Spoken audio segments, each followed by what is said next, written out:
Assalamu alaikum, Sürdi kör masib. Война тахан машуой хай. 25 апрел, март 6 апрел шуду. Вая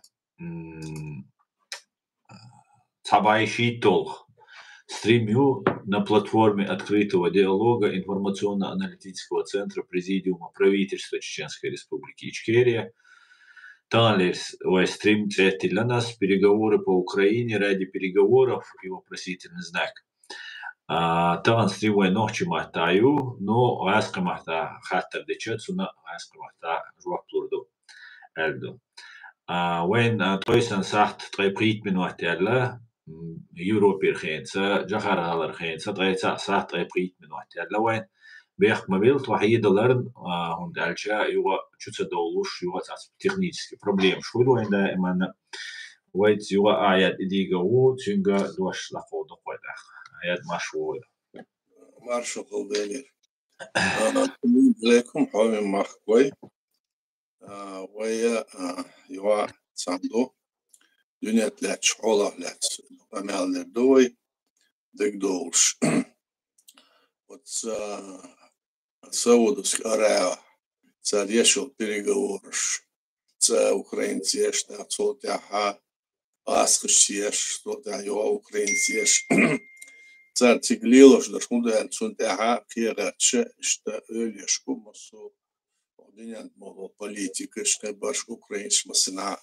Украина хеша Америка Европа дич ду ихун а дич шолча البلغل هردو أخر ديش ده بلغل أردغش شبوش حاول شو ما دوتش أميرش ديش واشي دك دوش دوش أشوش كيولسك أميال ديش بوخش سيجا بريجوش أقولي تشا خدغش بوش وليلوش بوش تشا تسانا غورة ترامب شين عيدلا شين دقاها سو عادي سريعة مودنا بوتينا مت وعلينا حقوتش وحقنا سندوشل سنقيل همشلو قش دعنا الحخار صورو أوكرين ناقص دولة عيال يتساعدوا يجير وقر تاع هما داتس بوتينا تاع ناس كوك لو تاع ديشو يساعدوا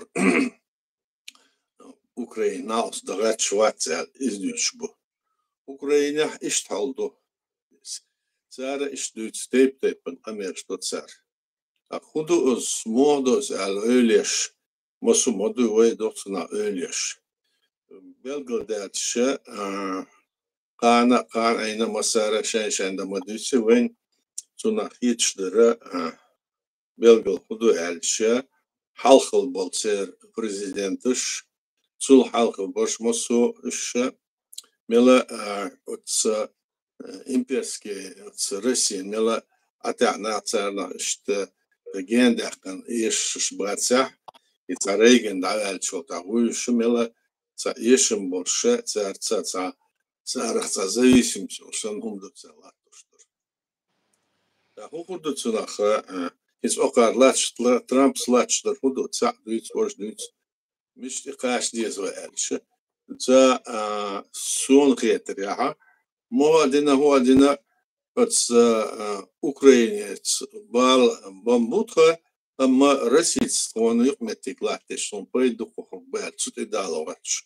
وشهترو ترامب так вот روسيا كيتانا يقي أكتشبل يبرت بول يبوها بن سرق حياكن روسيا يشيغا حياتنا تان تيغا دول ديك ريسورس شايكتا يقمتك شيقة يقشة كتاين دحل اشتو والدقاها يقامل دوسو ديشتر وشلو ازخلا ميك وشخلا ميك دو حقية ريحة أوكرينسا توهرسن حالها كوبايدن سنسن ناقص دغاش شوكش ترواتس وناقص دو تونا تونا اشتو ديس اشتونا ريسوس سايليز اشي لات حدل ديس Россия ла дадал диес аш Россия ла дадал чолтя так цолтя холсу дой игамеш дулхше но сюк хатча, вай öylece masara, tsarlatışlara iş derzitse, o derzitse, muha derzitse, Ukrayna'nın işin borçlu, humpul, lat dalı. Lat dadel çol daha, yo şu bor bats alhan zamyalçta, şişe hoşo der, şan yo nits alsın berkanı. Gerz bara kıyaçı şu bor bats ala, tunaha tieşim bats. İşte aldı doştu, aguştu, salaçı. Şimdi ser muhadisa tahana vaydüçlere soğukun vaydüçüne kadar o hudu vaydüçüne kupaydısı bayal şuna dek doğuşu diyesoy. Miç ağırın ser derza iş dorza hoş derza ve okunatçına vayd payd bolşe ve eto boş uçsakula ve vayd öyle mayezi ve onda diyese. Akins o kardıç hol hajna ve sanayi tuar kuar çutsagatış dünya tletştol. Bizim sa ve küllün paçal ve halk mudak tekin bolsum. Usta sosu söetse o karma sara no adüça usta hadoştu tsutir ve dağdor datse dağdol ve iş ya dağdol şota ve gırmuk dabol ve halk otiyas bol setsem dabol san tsuta dizin hul ادي بالنحو ادي بالصح ادي بوتشبل الارب ولا قصور دايسا يقطع ناسيونال ديفيجن كيو شدو تودو وردو اليوش ساندويتش تسير صعبو شومدات ادي بالنحش وين مهار بريزيديوم يقبوش بالنحو سارج ايدي خرشون ادلنا على ويسسم تيسبو وبرلمنتو سوال بريزيدنتو اش يبوخ مجلس اشتيسني مصو أرح مدن هم تاعه غلق شق داق سوكي عندو يبغى بيع تدلنا تاخرش أقعد يشترش سونها ويترجو يا سونا وين هو دالش ويقل دولار بهم خداس إنسان سبلنا وسبقوس شوية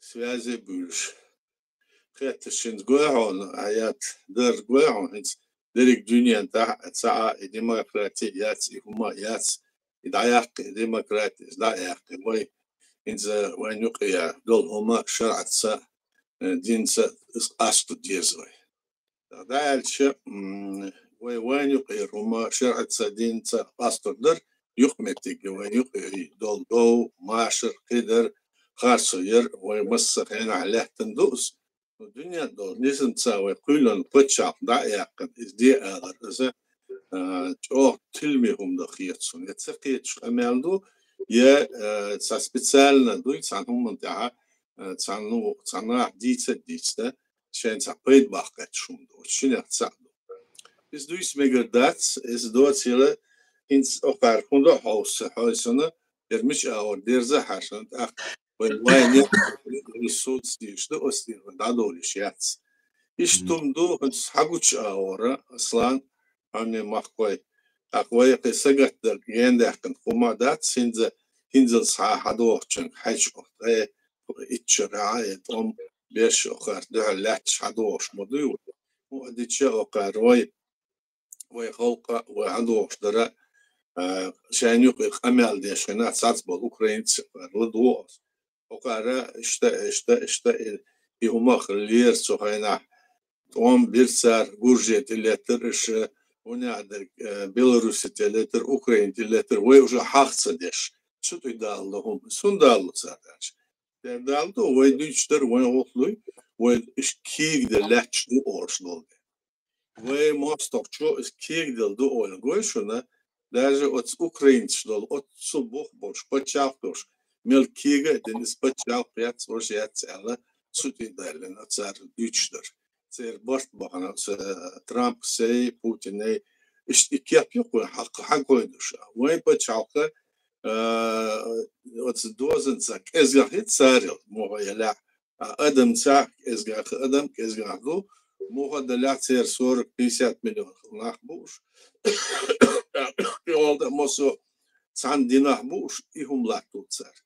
ويحول ويدوز ديس ويدوش ويجا تسوهم تاعها وحالات مو حالات مو خلق دقائق الدنيا سوتير ويدول شوشدات إنزو تسارة ديش درت شنو حاجة حرشة ويدولش دوتش دوتش دوش خردق ودا دعنيها آلاتسو ديك دوت أصلا أميال ديش خاتش كدر دلعها أميال ديك دقوي غاسق متاع نقردو نوتش متاع نقردو ونيق إبوه ناخ مخولي أمال رشت غاسق مت نعم.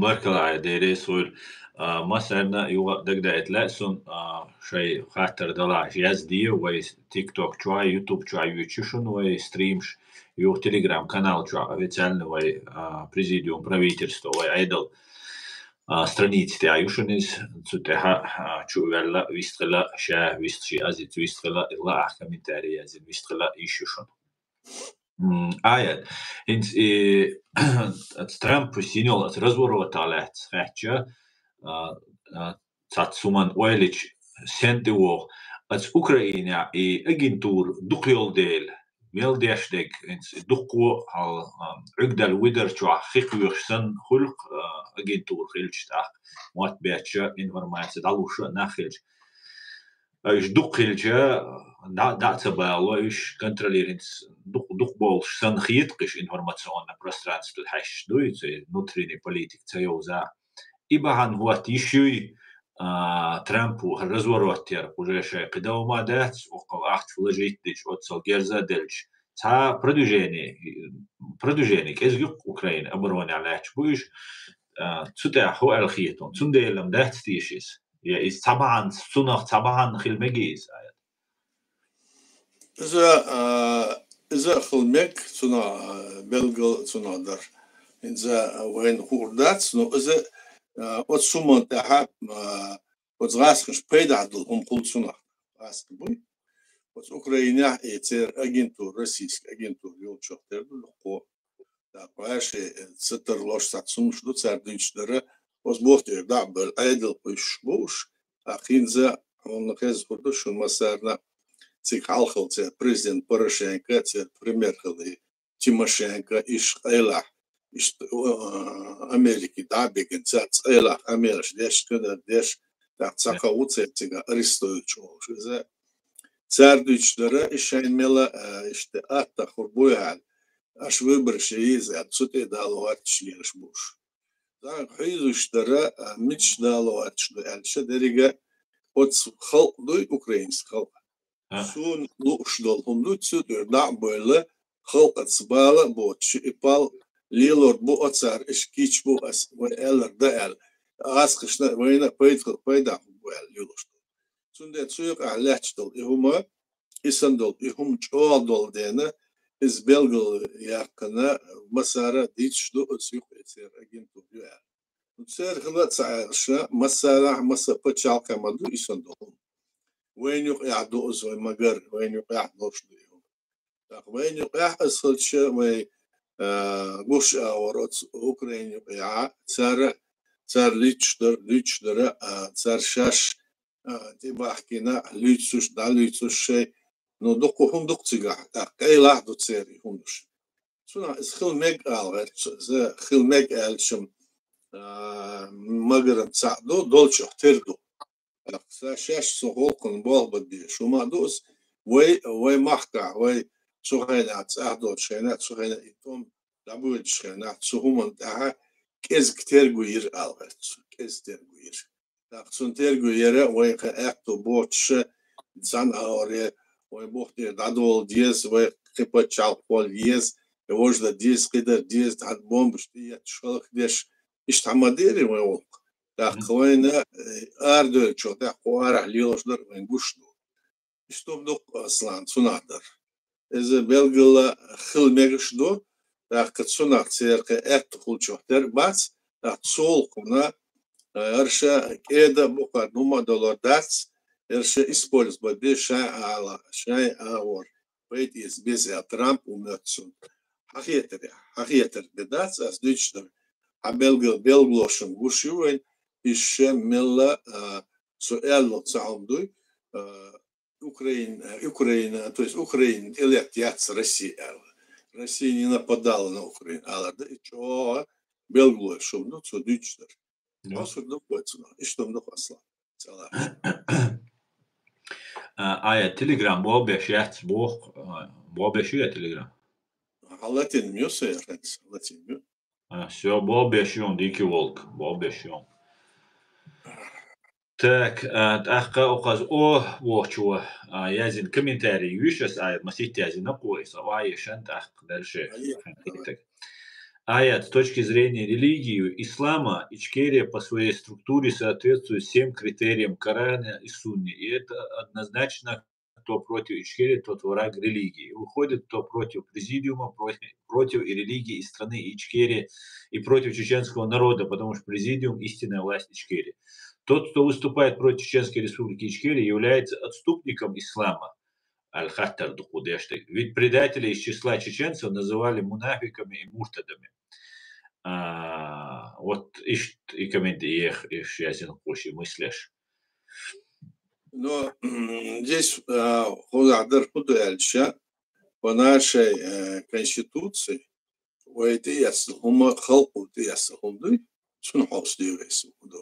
там, значит, у нас записано в Конституции статья 1, что чеченское государство – это суверенное и независимое демократическое государство.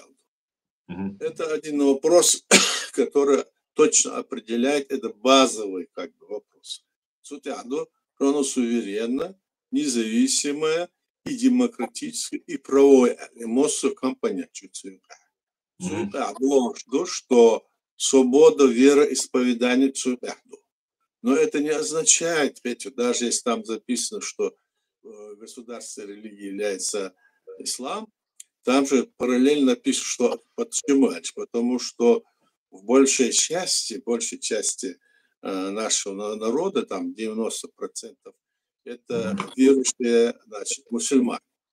В то же время написано, что и все остальные конфессии имеют право, полное право, как и остальные, действовать. И написано дальше, что какой бы ты ни придерживался там религии, ты должен строго придерживаться законов и конституции, какой бы ты ни придерживался. Поэтому в этом плане увязывать и сказать, что если ты не мусульманин, ты, значит, враг чеченского народа, это неправильно будет.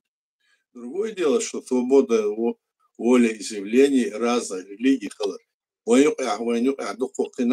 там жили у нас и украинцы, и грузины, и, ну, возьми там какие только народы не жили, евреи, и что же мы потом их гнать будем? Это что за демократическое государство? Демократия это означает в первую очередь свобода выражения, значит, своей воли народ, свободно выразить, свободно избрать свою власть. Иду к демократии. Но в то же время это есть базовая основа свободы личности. Так что это путать нельзя. Другое дело, что те, которые выступают против нашей Конституции, выступают против, значит, структуры власти и, значит, его последовательно, значит, полномочия президент Башмуй, царь Лилошдар, это они против власти нашего народа, они против нашего государства. Точно так, как против нас и империя российская. Больше она независимо от этой религии сегодня вот выступает, эти русские, против своих же, как они говорят, братья украинцы. Какие же они братья? Какое же здесь религиозное сотрудничество? В то же время возьми вот арабские страны, мусульманские страны. Смотри, они даже между собой воюют. Они один язык, одна нация, можно сказать, да? Все воюют. Поэтому на религиозной основе идут то это ценгум, здесь это чисто должно быть. В этом плане это твое мировоззрение, это твое отношение. И вот это увязывать в политическом плане, это не стоит. И что у вас ответ? Ну, слухай, убой, так, в халифате османском тоже защищали другую конфессию и другие национальности. Он имеет в виду, я сокитаря, что ну, как бы немножко спекулировать этой темой можно. Цер вайн муртач олар, шайн дуй халмелвек дейла валуй, шайн дуй извож олар цер. Из зеркальный метод юкуются, иш цен дуй хал применить ал жестко. Ну, дальше религия, пюрли. Да, это. Ценду халва примет мы скатываемся в их же поле, в их, как говорится, незаконные действия, и в их лицемерие. Тогда мы становимся такими, как они. Мы должны быть ценхал дезвая дахошдал хумдуй, ой дүйчдал хум ценхал дез. И ценхал шо хурдатсунс. И что за цар из дүйцал цара датер вел болилдой, из ох арам болиеш бух цас был нах зей уже дүйче.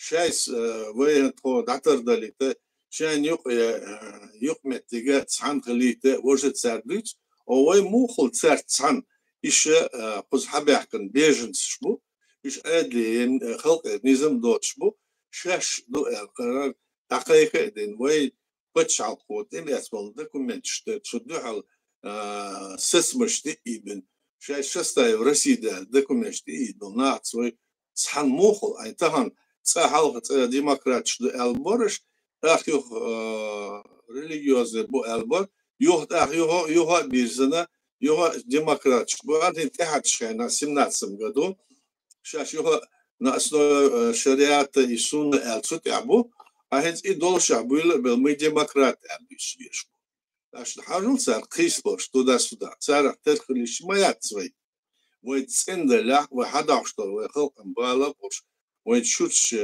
بول جيرجلنا نا قيتشنا ار بيرش دوزشنا ويمحقع اش بولناهن وي سان بريد بغشتنا دال حلقة نيس وليل غشتنا اشتو سنسي يتسلسل عويتشون او يختنيك او السخش شبوفتي توريا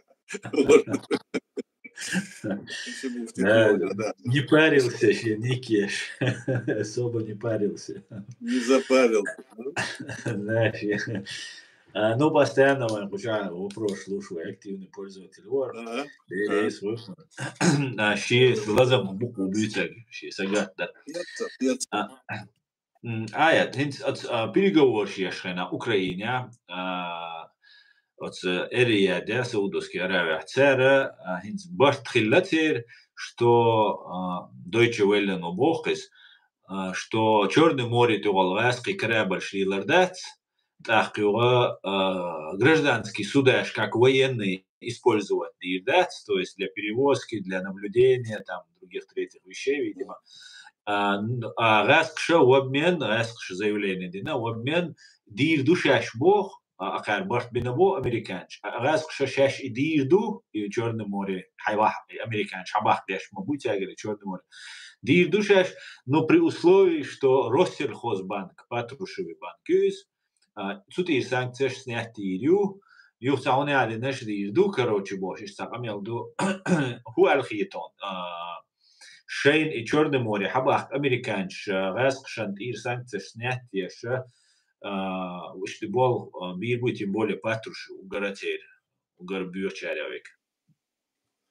Ну, сюда дара белгал да худальча царь оттендал модер, что прекратит военные действия, так по энергетическим и по социальным инфраструктуре. Инфраструктуру не было обозначено до конца. Да. Но инфраструктуру, по большому счету, это, значит, железные дороги, машины, станции, посты, граница, все, почти. И дальше Трамп и Зеленский резмахали солнце, ничего. А же резахушки паладич. Мы так хотим. А Зеленский меланцарно, да, как говорится, колсецна с какой-то степени временно. Но есть отсюда заявление Дин Аллах, что никакие уступки в отношении к нашей государству урдаться. То есть отдать им землю, они хотят, чтобы отдали им землю, территорию. Да, Елла. Солтяга царь Эллер дуется, царь Бинбал, Барцутя дуор дуэл. Тахтар территория даэл шолтя, хано цахан ял шолтя, йохо е гарантия безопасности территории даэльча даже территория даэльча царь гарантия безопасности слушалча, все равно это нельзя это делать, это опасно. То есть они ставят в тупик, хотят поставить в тупик Украину, чтобы она сдалась. Тогда, если она сдастся, они будут тогда как бы уже, значит, в выигрыше, и Путин, и Трамп получит Нобелевскую премию, и все такое. А если это сдастся, это получится в итоге, ну, в общем, короче говоря, это получится проигрыш, все равно они с войной снова придут, будет. НАТО, значит, они сказали, не пустим тебя, этот сказал Трамп, так? И шлять шалмадус, да. Да. Поэтому то, что они говорят, море, туда-сюда, это только какой-то вот процент того, что должно быть в инфраструктуре. И что называется. Поэтому это хитрость, это затягивание. Затягивание. Сааур, динцабол, тянуть здесь, резинку тянет, и это делает Москва. И с этим как бы соглашается и Трамп. Он ведет как будто большую работу. На самом деле, албанцы, Москва, представители Цои, залил, что там Бигиумсен портрет подарил, там тот не подарил, и отвлекающие маневры, отвлекающие ситуацию от главной ситуации, да? И дүйцется, дүйш, вожда, дүйч, и умлилач, мосан хетсун. Уркайклен США выбор щевельдац, потому что в военное время выбор никто не делает. Военное время – это время, когда, как говорят, коней на переправе не меняют. Это еще может быть худо. А выбор, я ездил, внешне арр почал. Это есть вмешательство во внутренние дела страны. Когда это есть по законодательству страны, сказано, что в военное время не идут выборы, это вмешательство во внутренние дела страны и Америки, и России, и любой страны. Украинскую государственность. Это неправильно. Вот такая ситуация. И что мы должны. Ясно. От украинских, да, ну, и вопрос, и инфраструктура боштега, тига мунистелит. Энергетическая инфраструктура бар, американша, энергетика и инфраструктура бар, и инфраструктура. И да. Хитрость, а мы будем затягивать, хитрость, хиздеш, вышлоуздеш, как обычно. Да, лозунг. Суна, бахана объяснение, духуэли, да, суман китреч, хубахан хитроцар, ишт резко развернуться, да. Так, цу Украина и агентур хилар, и табахан один из одной причины алхитсун, так, например, переговор с речь, Цанумандеш вехч перемирить хухитсурдер внутри Украины. Военный чаршай айдал хютер я митингшин айдал дадах хажмегардер переворот. Чего, если этой логики придерживаться, Альбос? К чему это могло привести? Ну вот пример возьми по Чеченской республике. 5 раз они на нас нападали, 5 раз. И каждый раз мы делали перемирие. Каждый раз. И после этого перемирия, через короткое время, они нападали. То есть это перемирие, это Филькина грамота. Потому что в России верить нельзя в этом смысле. Но если это перемирие и будет гарантия безопасности, а это значит гарантия безопасности стран Запада и Америки, и гарантия того, что Россия не нападет на него, тогда можно было бы сделать, как они планировали, какую-то часть там территории, которую Россия захватила, временно оставить им, но ни в коем случае не на постоянно. Допустим, был там Восточный Берлин, Западный Берлин, или там Северной Кореи, Южной Кореи. Это ради того, чтобы остановить войну, и никаких там на уступ пойти там, чтобы у них армии не было, что у них там денационализация была, и гумшницы тогда это был бы какой-то временный выход для того, чтобы и тогда можно было бы говорить о вхождении Украины в НАТО и расширении в перспективу. И до Мексики. А с точки зрения международного права, эти все территории-то являются украинскими, которые они захватили, незаконно захватили.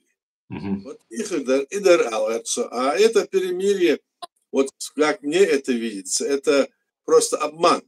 Но без гарантии безопасности это обман. И в перемирии это временное, так сказать, влияние. А нужно постоянное, двигаться надо к этому делу потом, чтобы люди не гибли. Для этого можно было бы вот это Лючундерс.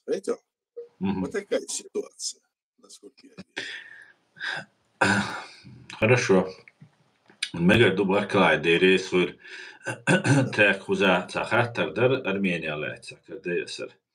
Дикий волк уходит, аят от Армении, Тибирзан, Аль-Хиетсун, через них хотят прорваться на Кавказ и Чечению. Думаю, они останутся без помощи одни, если не помогут дагестанцы, весь Кавказ. Как думаете, Турция попробует прорваться? Турция хрюкует или НАТО хрюкает?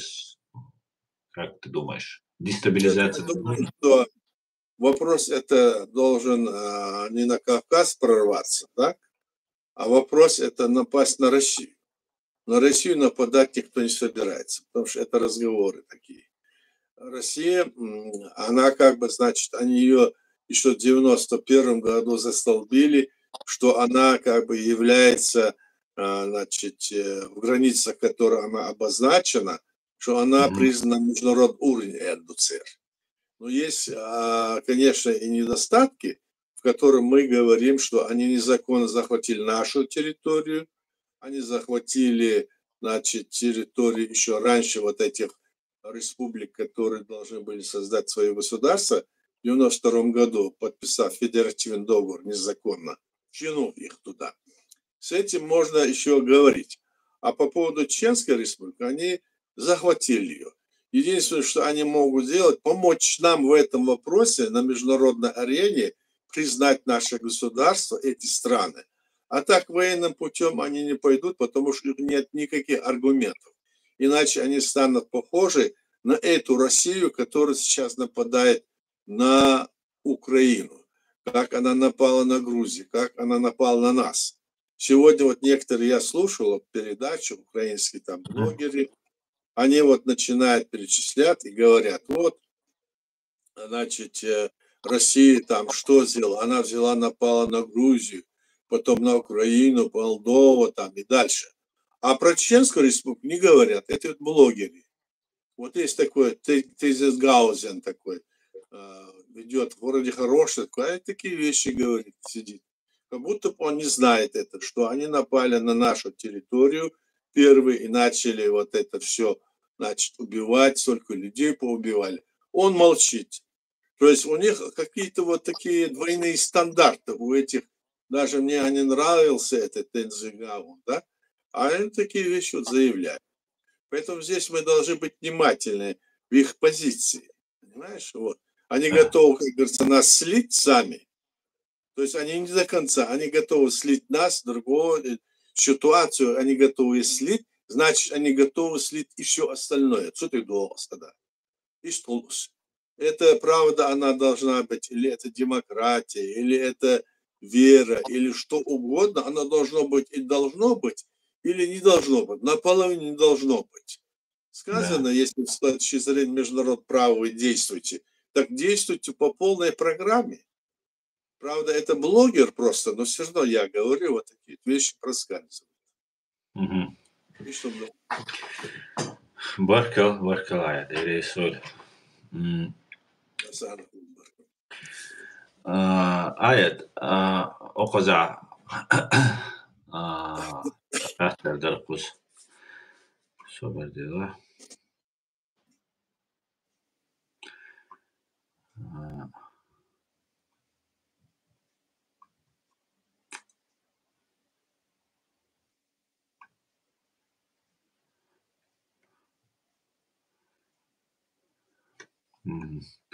That's it.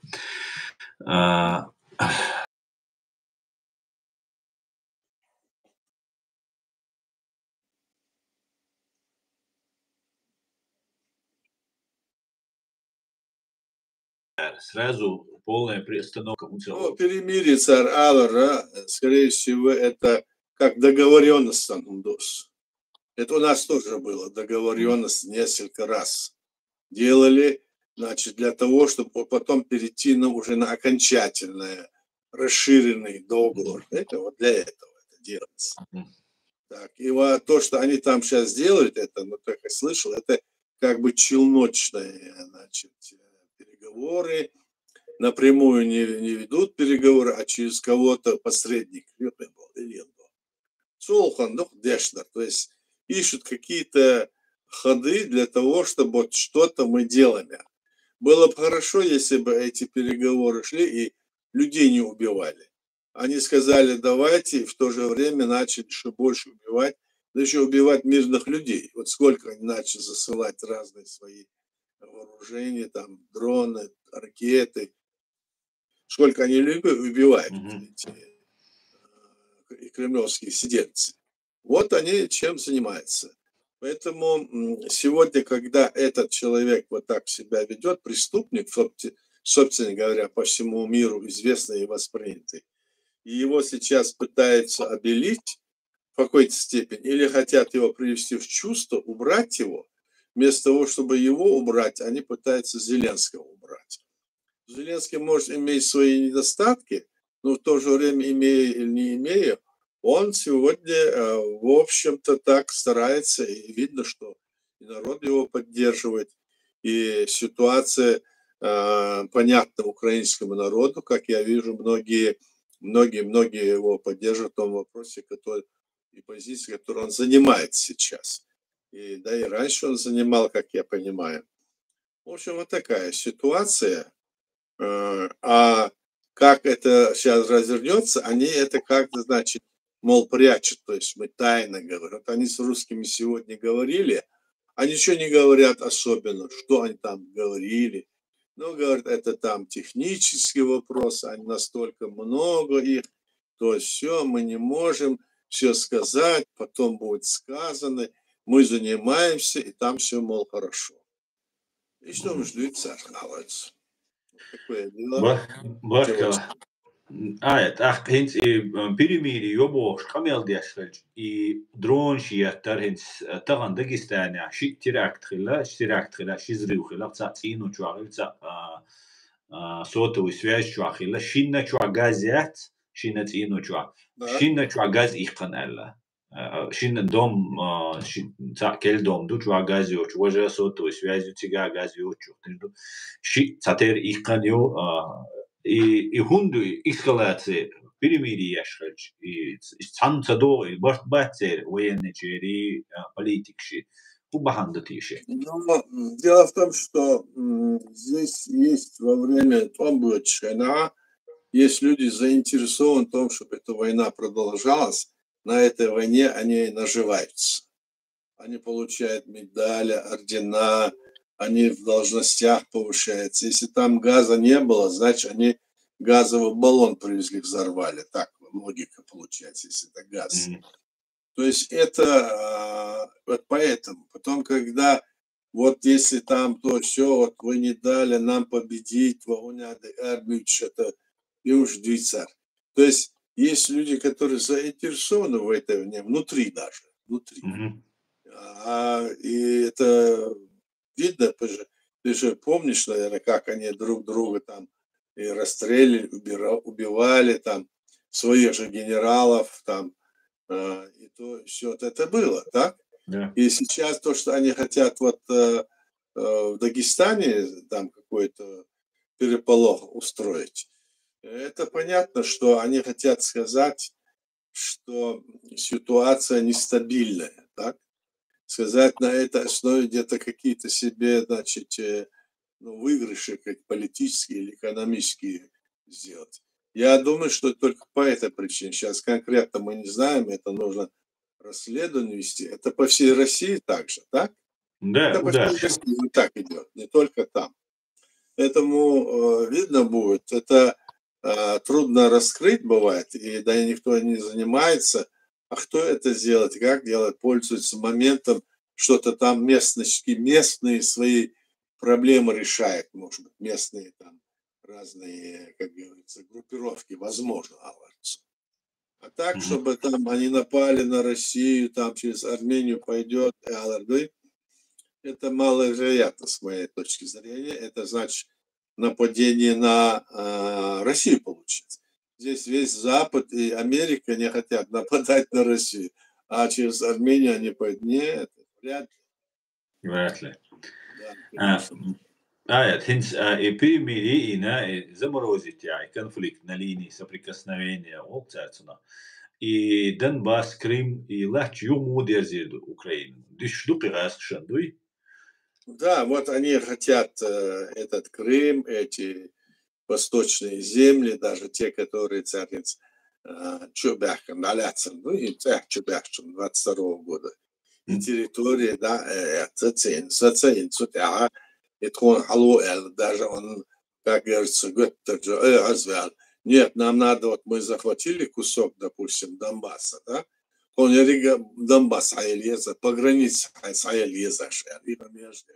Götür çürber, развял, амел дешу, ну, Путин, как будто Трамп девушка, как будто он его там это. А царь Эдера пока что неизвестно. Царь Лилушдер, царь Изичдера, в личностном плане, царь что-то это странно, он Масара Дюц, но в то же время царь Матрша, хитрыш должен надо. Это гучдал царь дат, в конечном итоге гучдер, потом в будущем.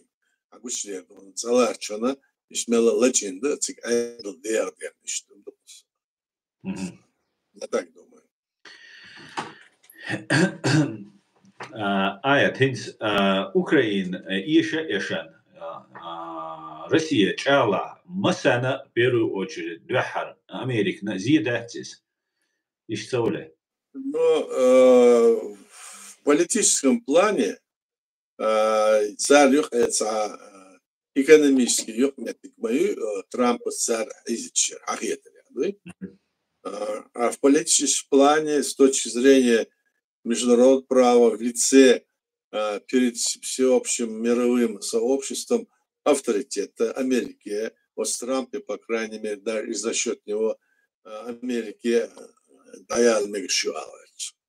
С другой стороны, есть и другое предположение. Европа, Европа, Америка, Европа, например, даже Англия, тогда это будет очень, как говорится, плачевно для этих стран тоже. Хотя для Америки это может быть не столь, но все равно это для них тоже. Так? Но в любом случае в лице моем, твоем и всех простых людей мира это авторитет Америки совершенно падает, залило, что и даже сами американцы не понимают это. Насколько я вижу, в многих вот позициях об этом речь идет. Все вот такая ситуация, насколько понятно, эти переговоры, это все, это чтобы замотать, измучить, это очень тяжелый процесс, очень тяжелый.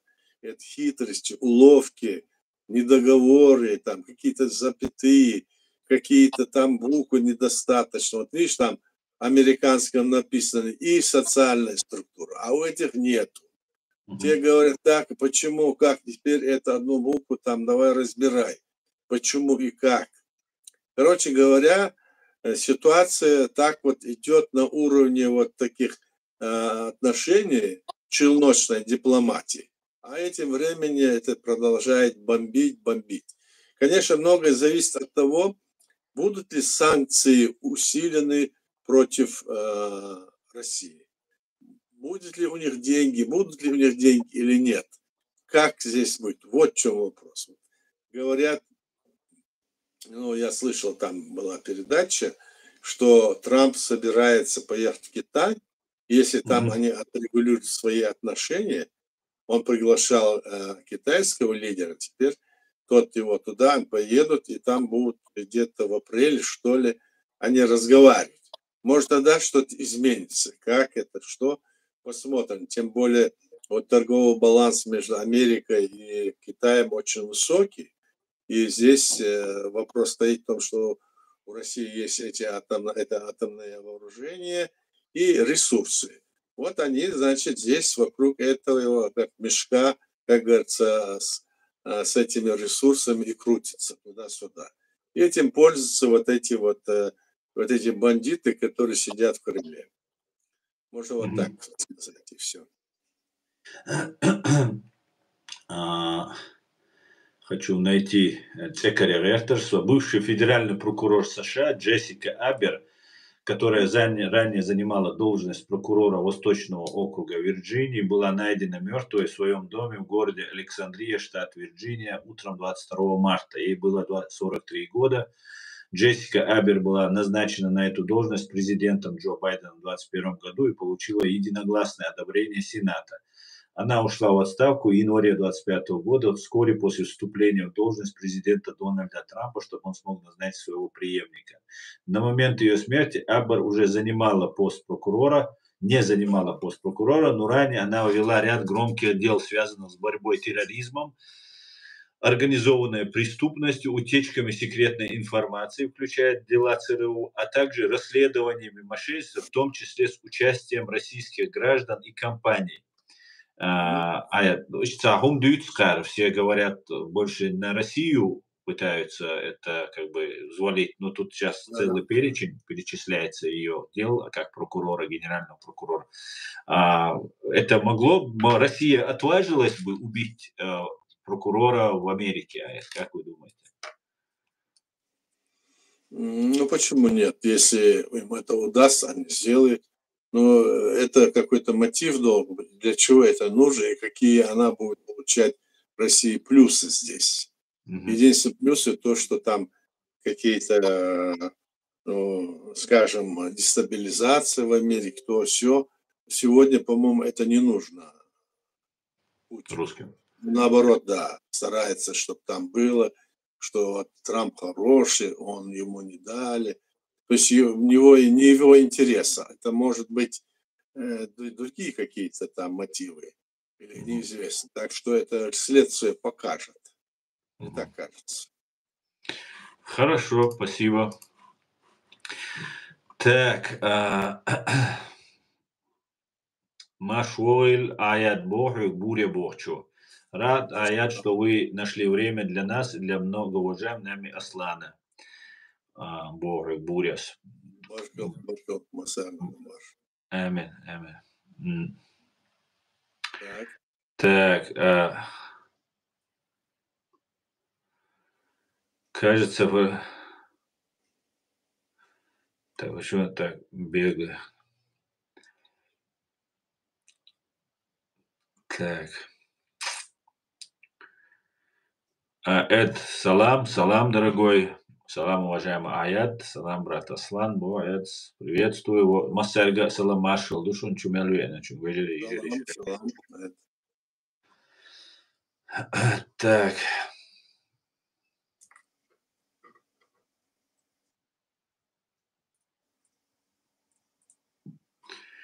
Так, больше вопросов нет. Нет вопросов, да, у матросов? Да, матросов нет вопросов. Точно. Так, сейчас я тогда... Друзья, напоминаю вам, можете на русском задавать вопросы, мы отвечаем и на русском тоже. Так.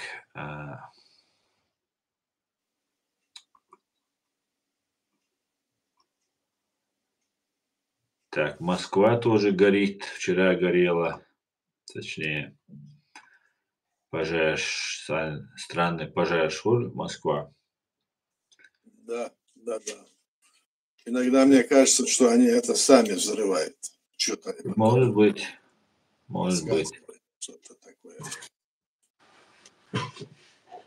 Им же не впервые, они же сами свои дома взрывали, помнишь? Все Конечно, да. взрывали, убивали все и все делали. Так что здесь может быть и такое.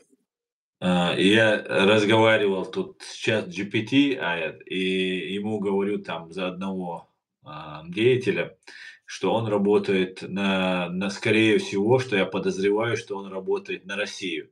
И мне чат GPT говорит, нет, он провел операцию против России, там, он это делал, он то делал. А когда вспомнишь, что они сами свои дома взрывают, что убивают кого хотят, когда им нужно, чтобы легендировать своего человека, понимаешь, что чат GPT далек от этих всех хитрых действий. Как думаете об активной... Чат GPT Ага. вот именно так настроен, да? Чат GPT. Чат GPT абсолютно пророссийский настроен, я скажу. Относительно Да. чеченской темы абсолютно 100% выдает ФСБшную программу. Я Да. с ним ругаюсь с ним. 100%. Там один из создателей является русским. Русский еврей, раньше уехавший в Америку. И, ну, тот самый главный у них, я забыл его имя, он тоже еврей, но он американец. А есть с России. И, видимо, он там закладывает они как-то свою программу, и потом, когда ты загоняешь чат GPT документами, аргументами, фактами, он начинает говорить, ну да, там уже соглашаться, а вначале выдает чисто российскую базу, вот эту их Но у них нет информацию. этой информации, насколько я понимаю. Поэтому эту информацию им надо Да, выдавать. да. Это как и в Википедии, санум мою, и чат GPT, там загружена Да, информация, да, вот он да. отбирает, но сюга дикам царестен владык. Да. Так, ChatGPT дает дезинформацию иногда. Да, дает дезинформацию и абсолютно пророссийские нарративы выдает. Константин Гольденцвайг, которого мы в прошлый раз упоминали, Да. выпустил очередной свой этот лживый ролик, где правда перемешана с такой матерой грязью, ложью.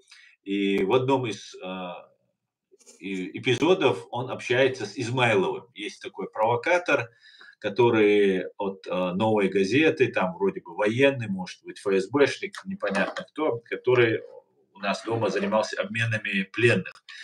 И таким он нам другом, таким справедливым он пытался казаться. И вот он рассказывает историю, вот этот Измайлов, который, кстати, является, на мой взгляд, консультантом КАЦВО, блогер, консультанта УИС, ну, короче, чисто вот измайловскую ложь выдает. Кстати говоря, Измайлов – это тот человек, которому в «Новой газете» он писал, и я ему доверял в определенной степени, потому что он вроде бы писал немножко правду. И когда произошли в 99 году взрывы, Измайлову пришел человек и сказал, что он из группы Басаева, и что ему Басаев сказал взорвать эти дома. И Измайлов, как журналист, не проверил его, ничего там, просто во время этого ажиотажа, когда все искали чеченцев, Измайлов привел его на телевидение, посадил, и тот на голубом глазу рассказал, что Басаев дал ему приказ, и вот туда-сюда. Короче говоря, фитиль провокации дополнительно поджигал этот Измайлов. Затем, через какое-то время они сказали, что человек был психически нездоровый, и там Измайлов вроде бы там что-то там как бы пошел на попятную, но не извинился. А нам уже от этого ни холодно, ни жарко. То есть Измайлов матерый провокатор, хоть и притворялся долго нашим другом. И вот он общается с этим Гольденцвайгом и рассказывает Измайлов историю о том, как были пленные чеченцы, среди которых не было, как он говорит, ни одного боевика, именно боевика, и они просто взяли и один из офицеров расстрелял их всех, вот этих пленных. И тогда Гольденцвайг говорит, а почему он это сделал? Чеченцы делали, боевики делали то же самое. И сразу даже то, что вот выдал эту правду, редкую правду от Измайлова, сразу Гольденцвайг переключился на нас, называя нас, что мы тоже расстреливали. Во-первых, у меня вопрос. расстреливали ли чеченцы, наша армия, наши добровольцы, наша сторона пленных. И, во-вторых, почему вот этот лживый, абсолютно либо бывший, либо действующий путинский пропагандист Константин Гольденцвайг рекламируется на американском канале, на американские налоги, вот как и чат GPT выдает нам потом такую лживую информацию, вот из-за таких Гольденцвайгов. Как вы считаете, почему его рекламируют? Это один вопрос на американском канале. И почему вот этот лживый человек называет себя журналистом? Ну, почему называет? Потому что он хочет называть себя таковым. А во-вторых, почему на американском журнале или на американской прессе? Потому что не один Гольденцвайг этим занимается, а многие, мы знаем с собой многих людей, которые занимаются, и Америка, и другие, они в свое время финансировали, деньги давали на то, чтобы сказать, мало крови решить вопросы. Это так. То есть это не очень удивительная, так сказать, ситуация в этом вопросе, потому что международное право, которое было принято в 1948 году, оно оказалось международным правом, которое должно было быть для всех. А когда это касается, допустим, чеченского народа, например, я говорю, да, то, оказывается, это как бы и не должно действовать. Вот почему вот это отношение, двойственность отношений в этом вопросе здесь вот так вот закручивается. Почему вот эти все 5 стран, которые члены Совета Безопасности ООН, это члены, которые являются странами, которые обладают атомным вооружением. Так? Это так вот. А другие страны, мол, не имеют права иметь атомное вооружение. Конечно, мы за то, чтобы не было распространения атомного вооружения, но в то же время эти 5 стран должны быть сами идеально и чисты, и справедливы в своих решениях, и тех, то, что записано в документах, уставе ООН, международном праве, принципах международного права. Этого нет. И как раз идет борьба за то, чтобы вот это все как бы стало на плоскость того, что если записано, за ним, мол, держаться надо. Поэтому и Гольденцвайг, и этот, как ты назвал этого майора? Измайлов. Этого майора Измайлова я видел еще там. И тогда в нашей суде там мы все знали, что он агент. Мы тогда даже знали. Но мы считали, что от него будет и нам польза, для того, чтобы наших людей там где-то взять. Он ходил там, как сопля, там туда-сюда разговаривал, вел какие-то разговоры, а всем было ясно, кто он такой. И он ничего другого не мог сказать. А что, говорит, возьмите вот Орлов, вот, мемориал возглавлял, так? И сейчас, по-моему. Они вроде бы там против, туда-сюда, Путин ругает, между собой ругается. А в то же время он тоже был в вопросе нашего государства, они считали, что у нас частью России. Они вот такие вот, они по своей природе такие. Большинство тех, которые из них направлены до этой работы. И в зарубежье они здесь находятся, и там тогда находились, и в Украине их полно вот таких вот людей. Поэтому здесь удивительно ничего нету. И удивительно то, что если в это будут верить, действительно будут верить эти массы людей в разных странах. На самом деле чеченцы исключительно редко были такие, что, может было, кто-то расстреливали.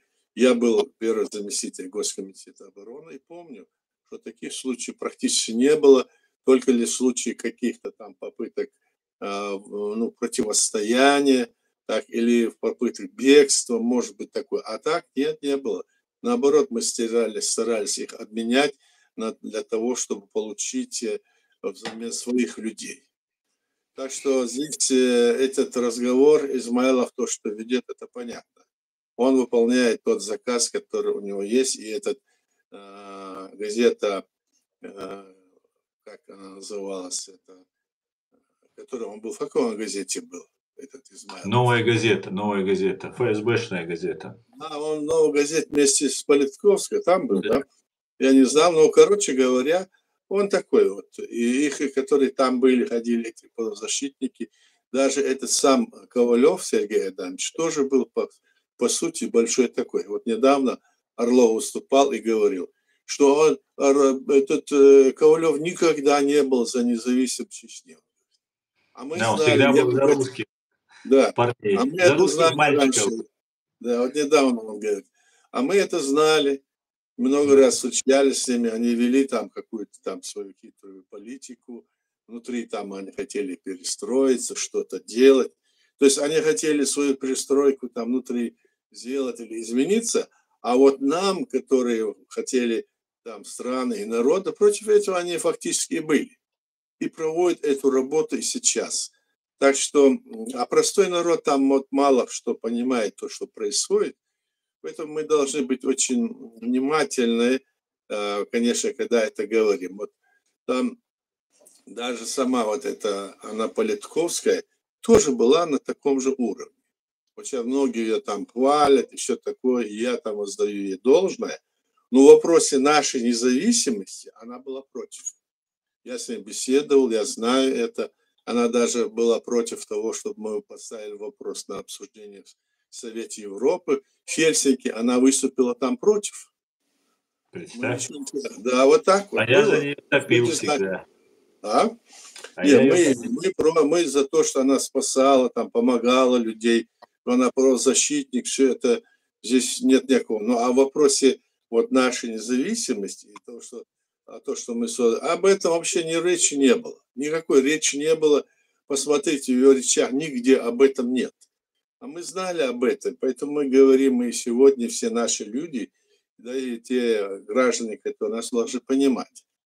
Потому что люди понимают однобоко, или они, если бы где-то там могли бы вот этим вопросом заниматься до конца и открыто, может быть, но в то же время и даже из-за этого ее убили, эту Политковскую. Мы не можем говорить, чтобы она же не политик, она журналист, поэтому в этом плане можем ей как бы создать скидку в этом вопросе. Ну, в общем, вот такая ситуация. И мы должны понимать, это нам дает возможность действовать правильно тем нашим людям. Ни в какие там другие игры, вот эти, которые сейчас говорят, надо так делать, вот сейчас О говорил, другой говорил.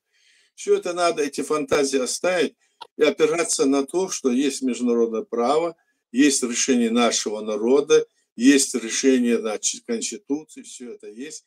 И на эту базу мы должны все становиться.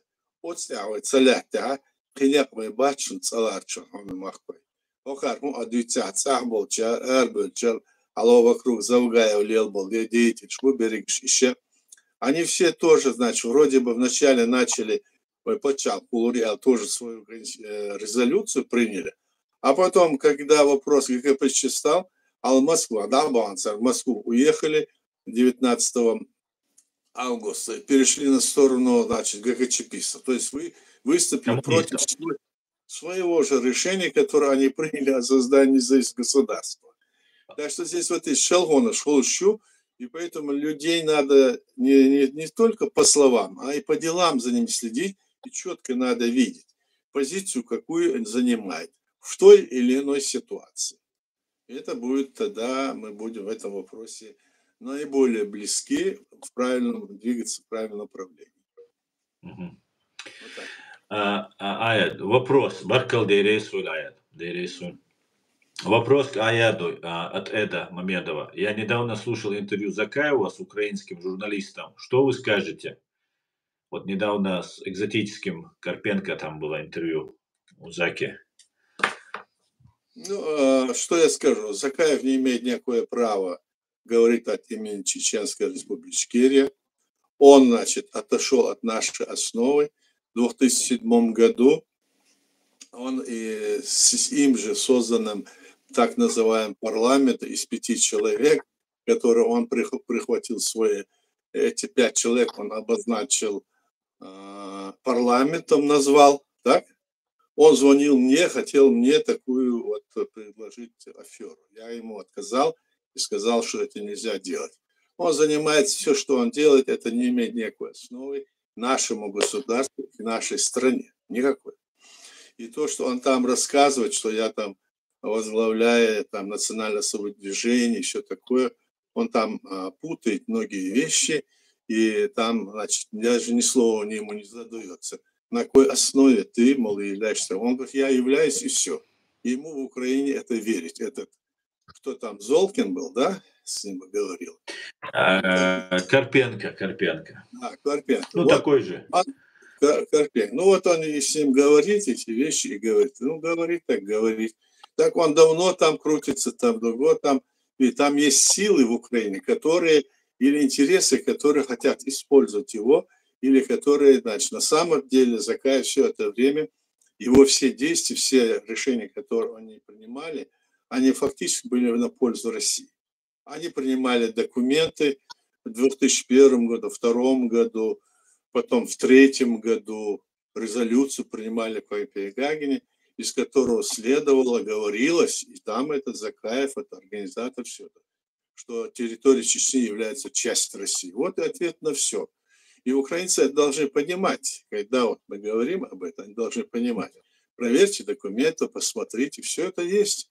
Поэтому вот это игры, которые ведут с ним, в конечном итоге никакой пользы не принесут ни Украине, а тем более мы говорим, что ситуация такая, и Закаеву не следует этим заниматься. Мы много раз говорили ему уйти с этой платформы, вернуться в конституционное поле, работать на этой плоскости. Он нет, он постоянно, значит, он говорит, что он является демократом. На самом деле в 2017 году они приняли решение, он там делает специальное заявление, что они перешли на религиозную конституцию, в которой все вопросы решаются на основе Корана и Сунны. Эти решения Конституции меняет только народ, а не Закаев или кто-то другой. Поэтому вот эти вещи мы прекрасно понимаем, и мы должны вот все, которые на Западе, все оставить вот эти вот свои убеждения неаргументированно, а аргументированно думать о том, что делать. И тому же Закаев мы об этом много раз говорили. И сейчас говорим, перестань вот эти заниматься словоблудием, которые не имеют никакого отношения к реальности. Вот что я могу сказать.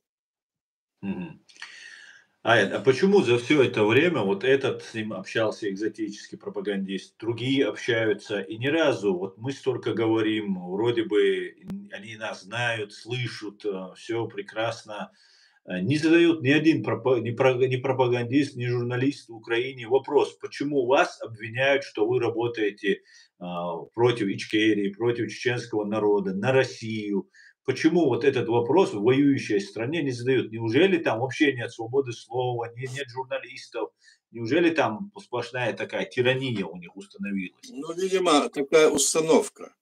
Когда в 2022 году мы работали в президиуме по вопросу признания Чеченской республики Ичкерия, в этом участвовал я, участвовала Алла Дудай, участвовали другие люди. Со стороны Украины участвовали люди, ну, я скажу, Василенко, он уже умер, как говорится, и другие, там, Базилюк, Олег, другие, то тогда все эти вопросы как бы мы обсуждали и говорили, и как бы мирно это проходило, и все документы, все были поданы не только Украине, но были они поданы в Балтийские страны и даже в Польшу, вот в таком варианте, чтобы у нас было признание. Так вот, эти люди, которые я же назвал, когда мы говорили, вот этот вопрос поднимали, они говорили, что не надо это говорить, оставьте Закаева, не трогайте, не говорить об этом. Если вы будете говорить о нем, тогда, мол, это, значит, это нас не поймут и все такое. Но думаю, что какая-то у них политика странная, мы не стали в это дело особо вмешиваться. Но сейчас вот, я говорю, что это не принесет пользы и дальше, если так будет идти. Там находятся наши люди, и там из-за того, что Закаев вот так себя там ведет, себя выставляет, и он выставляет себя кем-то, где-то в Википедии, везде там говорит, что он командующий, и его, что он глава, лидер движения, а это все документально-то не подтверждается, фактически же этого нету, поэтому здесь вот такие разногласия, вот такие отношения может. Это только по нашему вопросу, а сколько может быть таких вопросов и по другой линии, не только касается чеченской, скажем, темы. Я так думаю.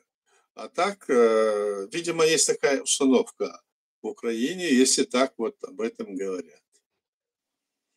Может быть, это время, может быть, это им нужно, может, какая-то тактика. Ну, по крайней мере, наш вопрос о нашем признании, что оно, территория чеченцев временно оккупирована, что это геноцид, это наша была формулировка, выработана вместе с ними. Эта формулировка прошла, и Верховная Рада это признала и приняла. Это большое, великое дело для нас, и в перспективе мы за этим будем держаться, и мы ни в коем случае не должны умалять это решение, которое сделано украинским парламентом, Радой и украинским народом. Это очень важно. Да, согласен. Баркалает. Баркал Масад. Баркал.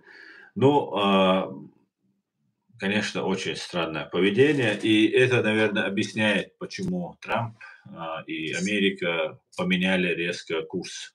Вот такая вот агентура действует. Это мы не знаем. Вот много там есть вопросов, и причина-то основная может быть и не в этом, но здесь сейчас не разберешь. Это должно быть лучше известно, чем нам, но, по крайней мере, вот так вот. Можно спросить и своих друзей там, которых мы знаем. И там время покажет, как говорится, это тоже. Баркал, Дерес. Так, друзья, есть еще вопросы? Ну, чумахта на русском, на чеченском. Всех приветствую. Алейк салам, чумял вейнак. Всех, друзья, приветствую. Здесь Баванетка, наша белорусская единомышленница, можно сказать, пишет: много смотрю и анализирую. В Украине, имеется в виду, там Беларусь 2:0 сейчас. Как вы считаете, похожая ситуация по засилию агентуры в Украине? Нет, здесь никакого сомнения нет. Я думаю, что в Украине их было наибольшее количество, чем в любой стране бывшего Советского Союза, республики. Потому что там чуть ли не половина, большая часть там, они как русские были, русские не считали. Они были своевременно, когда был Голодомор, и людей с голодом морили и увозили на Дальний Восток, украинцев, а туда заселяли всех русских. Вот таким образом они хотели денационализировать украинский народ. Сегодня они уже это решили военным путем сделать. Естественно, что эти люди, которые там находятся, не очень-то воспринимаются самими украинцами, и в то же время сейчас эта ситуация там, как говорится, вопрос не решен, он решается, вот как мы видим с вами. Да? Так оно и есть, и там много. Может быть, мы не знаем, кто и как. Это видно будет потом или сейчас. Там какая-то работа там идет, как я вижу. Главное это то, что украинский народ твердо стоит на позициях. Главное то, что украинская армия твердо стоит на позициях своей и не хочет отдавать. И Украина, что бы что ни говорил, какая бы страна мне ничего не говорила, все зависит от украинского народа и украинской армии. Все равно. Но насколько это будет тогда тяжелее, если вот это будет вот так вот. Вот мы-то боролись и 4-жды изгоняли этого врага со своей территории. И в конечном итоге у нас не хватило ресурсов, людского, значит, тоже населения не хватило, бойцов в смысле, так? Мы перешли на партизанскую и политическую правовую борьбу против этой империи. Украина, она более мощная в этом плане, и европейские страны готовы ей помогать, Украине, готовы помогать, и я думаю, все другие страны, республики, которые есть, были в бывшем Советском Союзе, они сочувствуют и содействуют, мне кажется. Тогда они не могли нам, не хотели помогать, считая, что вот чего там вы, это все, давайте, мол, и там были и другие интересы, сейчас не будем об этом говорить, эти республики. Ну, в общем, вот такая ситуация, с которой вот мы должны реальностью, как говорится, не то что считаться, с реальностью видеть должны и делать выводы. Мгм. Это Хоть мы вначале говорили на эту тему, но вот наш постоянный единомышленник, свободный гражданин, задает вопрос, который всех беспокоит. Я разочарован позицией Трампа, говорит свободный гражданин. Его посланники выдают откровенно российские пропагандистские обороты. Что об этом думает Аят? Я думаю, то, что думает и он, потому что это недопустимо, потому что это непонятно, потому что это делает, значит, возможность Путину сегодня вообще, как говорится, хаметь. Обнаглел совсем и пытается, значит, и территории захватить, и усидеть на своем кресле, и в перспективе, значит, наплести своему окружению, что сейчас это тактическая ситуация, а потом мы Украине займем, мир нам, то все. В общем, они крутят, вертят. И почему это Трампу нужно, это много вариантов, об этом не будем говорить. Дальше посмотрим. Может быть, это связано с его тактическими ходами Трампа. Но пока что я не вижу и этого. Ну, если, да, я тоже не вижу, знаешь, если прямо по путинскому бункеру будет нанесено 2 ядерных удара, тогда можно сказать, он реабилитируется. В противном случае просто не видно, по какому вопросу можно тут реабилитироваться. Как изменить так, что ты сказал, что Путин и Трамп, Трамп и Путин 2 великих лидера нации, это военный преступник, сравнивается с президентом Соединенных Штатов Америки, это вот этот его трамповский переговорщик сравнивает, называет Трампа великим, ой, Путина в том числе великим.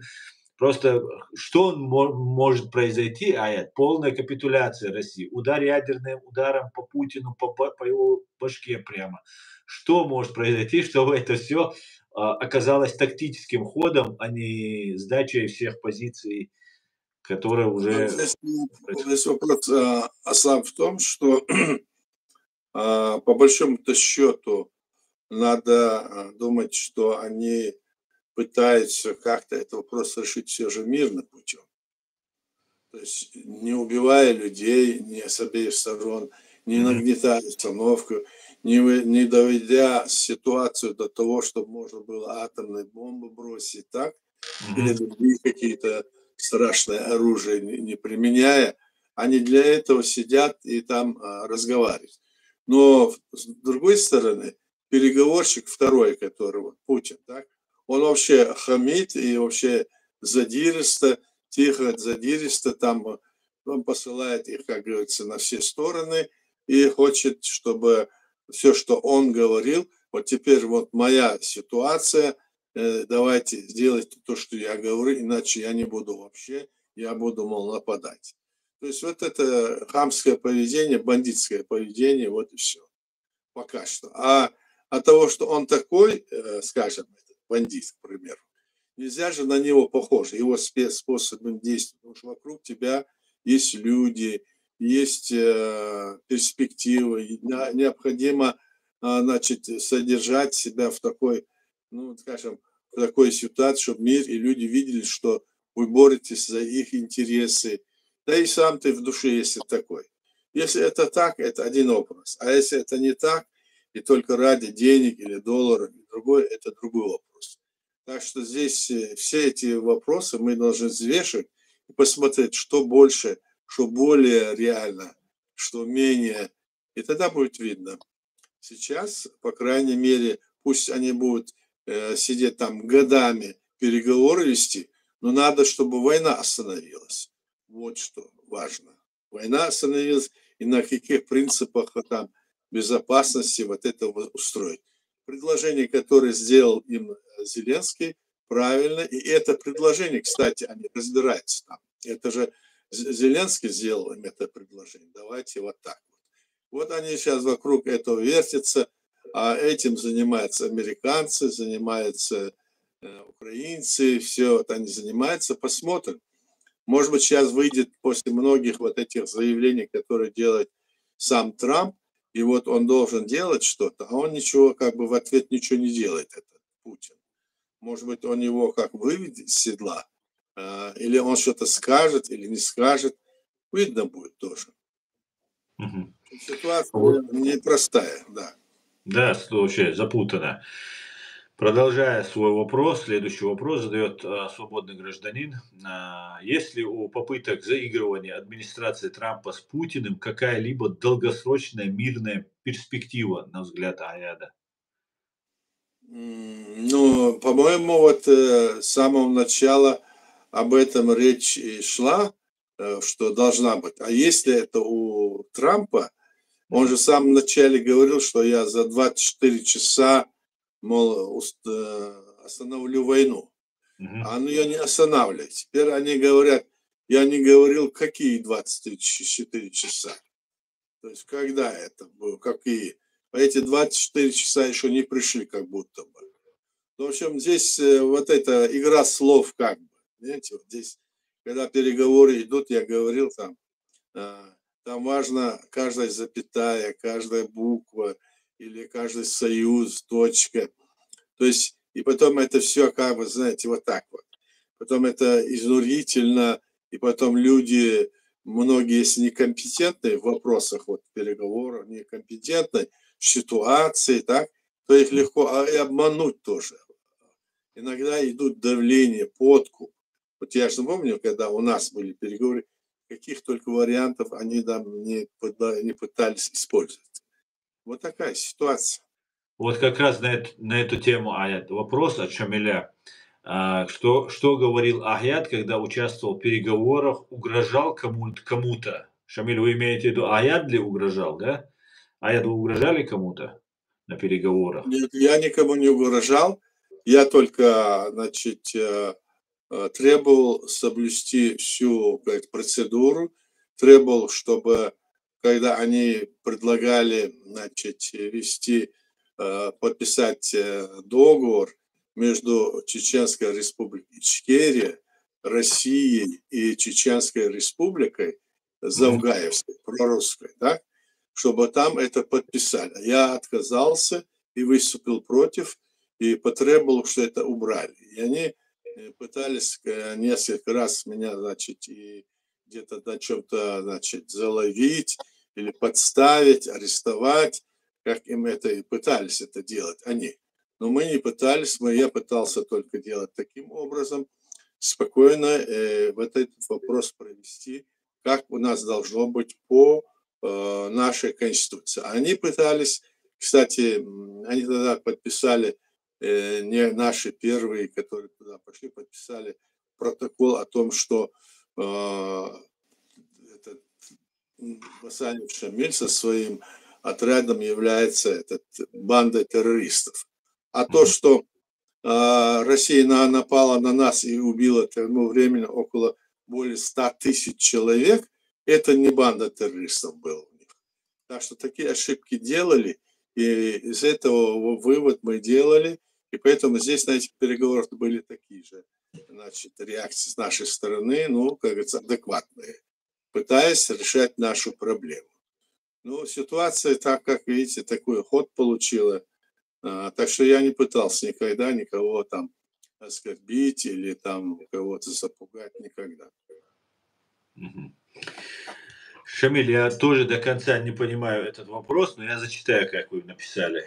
И как можно требовать от США уничтожения фашистской Российской Федерации на основании какого вердикта? Вот такой вопрос. Кто требует, непонятно. Но уничтожение то есть России там или значит, и бомбить ее, все это все из области того, чтобы быть похожим на эту же Россию, которая нарушает это международное право, принципы, которые приняты всеми странами членами ООН. Так? Это стать таковым.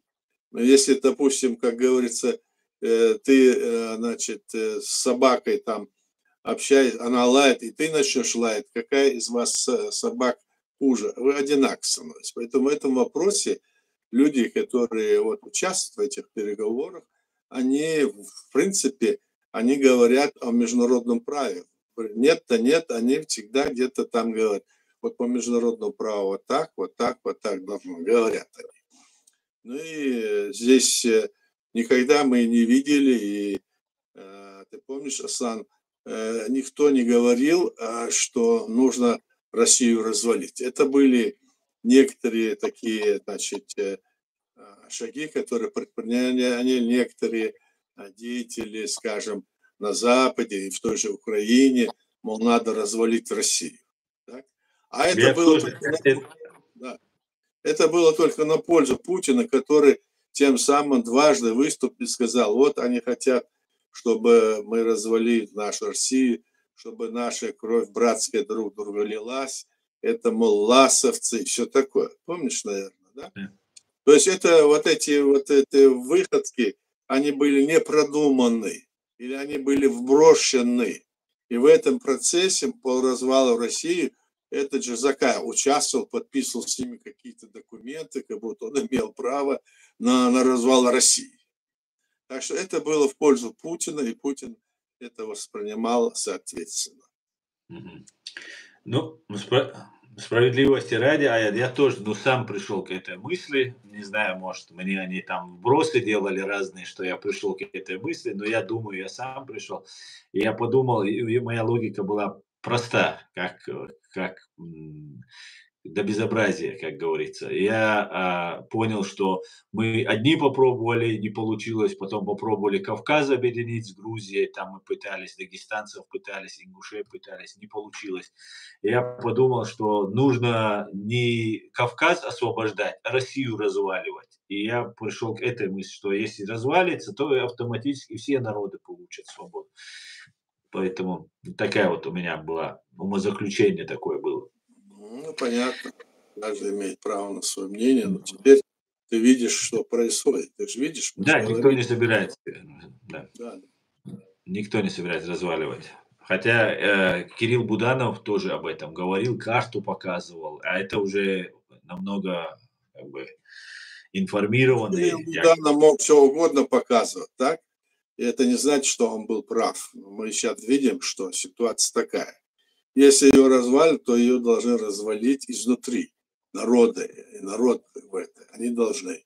Или они должны внешне, но не военным путем, и должны показать, что эта страна должна соблюдать правила, которые есть и для внутреннего пользования, и в соответствии с международным правом. Если нет, то если это не соблюдается, то они имеют право на протесты, на свои движения. Ну, если народ там терпит, это другой вопрос. Время покажет все. Время покажет. Мгм. Вот Эд пишет, в прошлый раз он задавал вопрос, как такое возможно, что люди, выселенные в 1944 году, депортированные чеченцы, работают на КГБ, на Россию. И тут, видимо, продолжение этого вопроса, той темы. Вопрос к Аяду. Те люди, которые вставляют вам палки в колеса, их родственники в 1944 году работали на КГБ. Почему их родственники в 90-х годах проникли в руководство Ичкерии? Почему агентура КГБ у нас проникла в нашу власть? Но я бы сказал, что они проникли не прямо как агентура. Они проникли под видом того, что они наши сторонники, под видом того, что они потом начали на религиозной основе, значит, раскручивать ситуацию в пользу, фактически, думая, что там на религиозной основе, фактически раскручивая в пользу то, что было в пользу Кремля, или другие какие-нибудь там провокационные тайные ходы делали. А по большому счету, когда началась война, многие из них, значит, те, которые не были таковым, они или ушли в отставку, или ушли и не стали. А другие остались, кто на самом деле хотели защищать свою страну и бороться. Так что здесь вот такое было. Говори, не говори.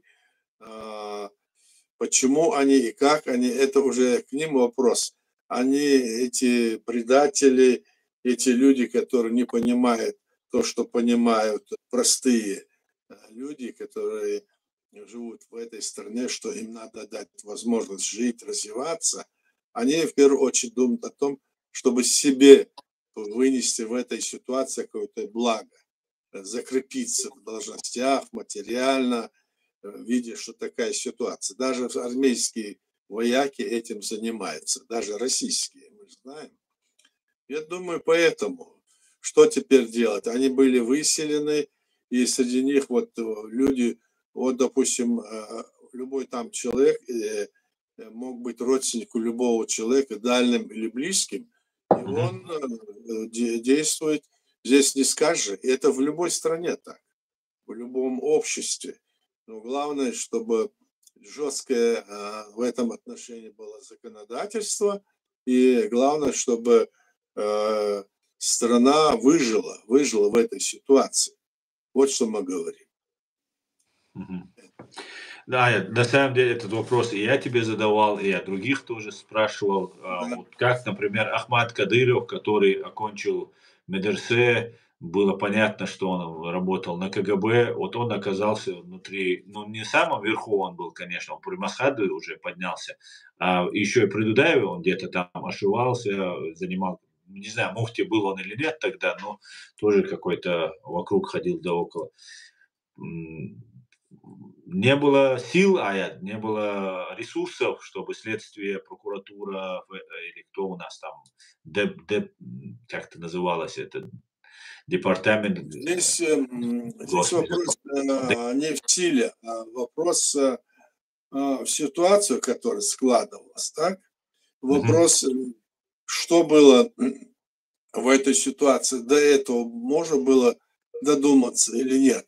Когда на тебя сыпется, скажем так, день и ночь бомбы, обстрелы, день и ночь бомбы, обстрелы, и в то же время кто эти все, они же там летали, смотрели, они на Украину даже смотрят, а на нас тем более могли видеть.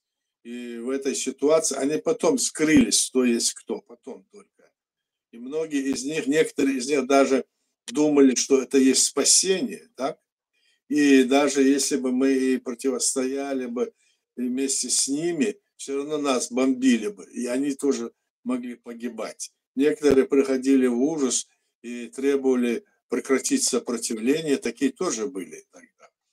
А их как можно было? Вот даже было там такое, когда российские войска вошли, то в некоторых селах там старейшины выходили и говорили там бойцам сопротивления, чтобы они ушли, чтобы они не мешали, люди погибнут. И им приходилось уходить, тоже такое было.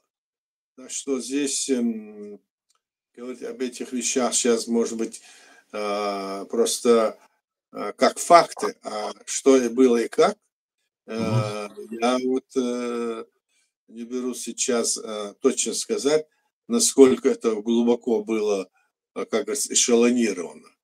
То есть Мгм. людей брали на любом таком развороте, убивали, близких хватали. Ну, что только не делали. Посмотрите, что это было.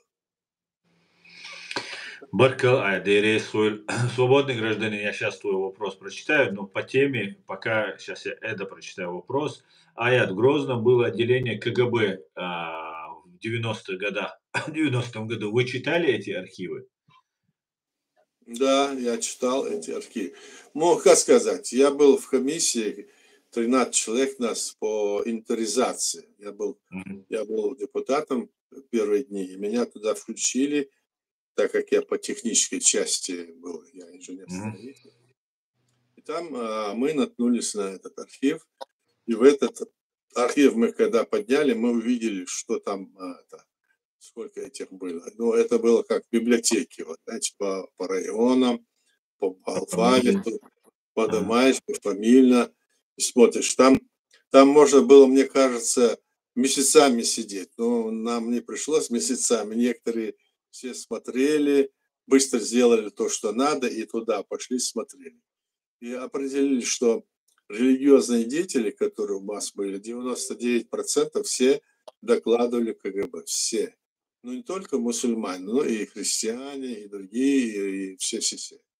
докладывали. То есть они работали фактически на Кремль. Там, ну и разная там интеллигенция, которые были преподаватели, там другие тоже были. И, эти фамилии мы видели, и тогда, значит, мы тогда задумались. И там было еще эти списки фамилий людей, кто, значит, доносил на людей еще до высылки, так, кто доносил, кто организовал, там, участвовал в организации, помогал в Москве высылку нашу, так, раза все. Эти люди тоже были обозначены, кто, кого, что. И это, в конечном итоге, пришли к выводу, что это, когда как бы Россия уходила, почему они оставили документы? Вот как раз хотел спросить, Аят. Они эти документы оставили для того, чтобы мы внутри, увидев это, подняли и распространили вот эту всю, как говорится, ситуацию. И тогда не надо было никакой войны, там люди сам друг другу стали мстить. Поэтому было решено этот архив, его не выдавать, не показывать, потому что это провокация со стороны русских. Потом говорилось там, вот и президент тогда говорил, что каждый человек, допустим, должен был жить в Советском Союзе. Он, к примеру, шел, там увидел, ему нужно было что-то построить, доску увидел, он взял доску, унес, его схватили, все, значит, посадим на 5 лет, или будешь нам служить. И были такие, которые были, значит, вот так вот насильно завербованы, были, которые, значит, сами хотели пойти, работники, и были, которые там направлены в Россию. Поэтому в этом вопросе они каждый там не хотя, но вынужден был на это дело идти, и поэтому не будем сейчас по прошествии времени этого вопроса рассматривать. Мы сейчас находимся на пороге строительства, развития нашего государства. Поэтому это не в пользу, это провокация. Вот так было. Вот эта ситуация, да? Вот это было. А вы считаете, это ошибка, Аят, что тогда не опубликовали? Нет, я не считаю ошибкой это. Если бы мы могли это сохранить все, и не было бы войн, и все это, да, это можно было бы со временем там засекретить через какие-то там 40-50 лет, чтобы открыть, чтобы для исторического исследования, что все это было бы полезно очень. А так выдать это вот такую ситуацию, и чтобы рядом стоящие два друга или там какие-то рядом есть соседи начали тут же враждовать, забыв о том, что есть враг более опасный. Они так и сделали нам уже в 5-й агрессии, они столкнули наших людей, многих людей столкнули на основе религиозной. Они начали говорить, что вот, допустим, ты, к примеру, твоя семья, значит, проповедует вот такой, скажем, умеренный ислам, который у нас был, называли его так, который у нас был все время, вот эти все годы. А здесь пришли и сказали, вот что вы еретики, это не ислам, вы там, значит, чуть ли не вы хуже, чем, скажем, русские. Вы в первую очередь надо вас убивать. Вот до того доходило. И эту пропаганду через своих друзей на Ближнем Востоке Москва нам засылала, и даже были вот эти столкновения. И вот это пришло к тому, что люди тогда не смогли это сделать, то, что я говорил в КГБ, так? А здесь они это сделали. И об этом этот сидит, этот Дугин такой, этот фашист, скажем, он это рассказывает уже так бы, значит, бравируя, как они это сделали. Так что здесь эти вопросы, этот опыт у нас должен быть учитываем всегда, и мы должны это понимать, что это такое. Это будет в пользу не только нам, и всем другим народам, которые, ну, короче говоря, хотят в этой ситуации принять участие в противодействии имперскому злу. А дальше по этой же теме вопрос. Я так понял, они не сохранились, но это спрашивают. Надеюсь, эти архивы сохранились? Но я не могу сейчас сказать, даже архивы, которые были у меня у самого, они тоже мне неизвестно где. Много чего там непонятно пока. Может быть, сохранится, может нет. Сейчас об этом трудно сказать. Все, спасибо, спасибо, Аят. И вот свободный гражданин задает вопрос. Думает ли Аят, что Украину толкают к сдаче восточных территорий в обмен на мир?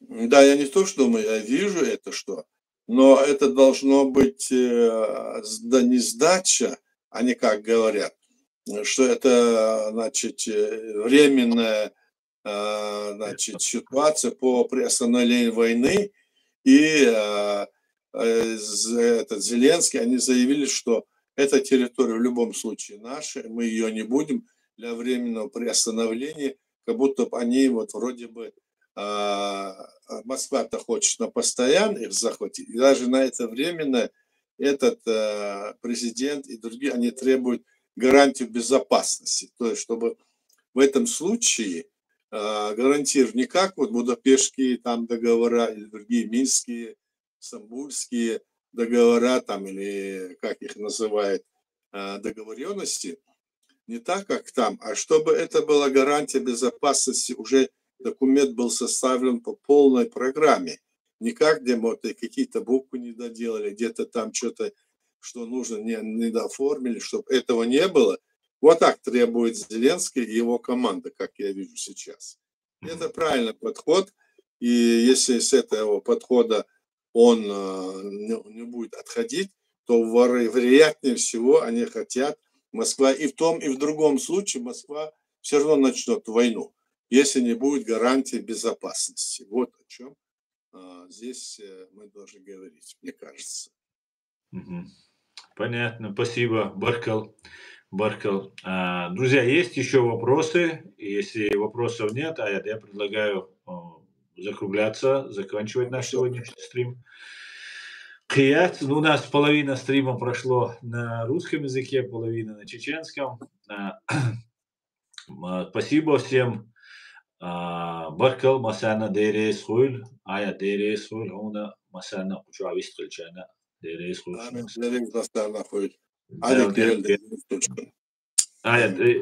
Еще один вопрос, Аят, можно задам?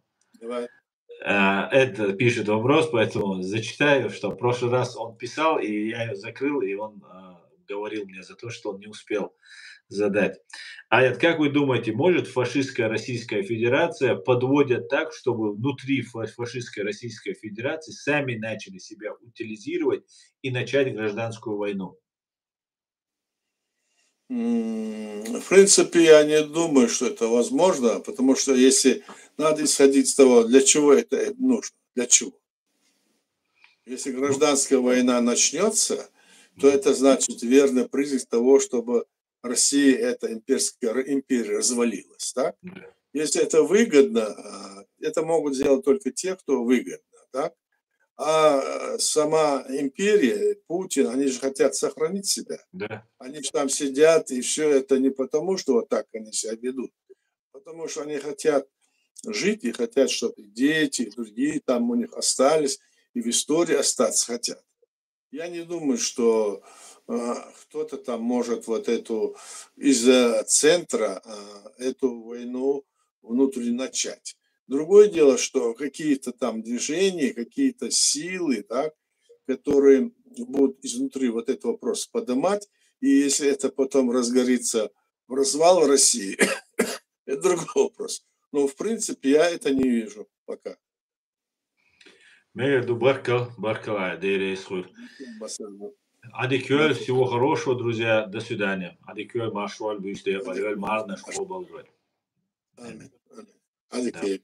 Адик, Давай.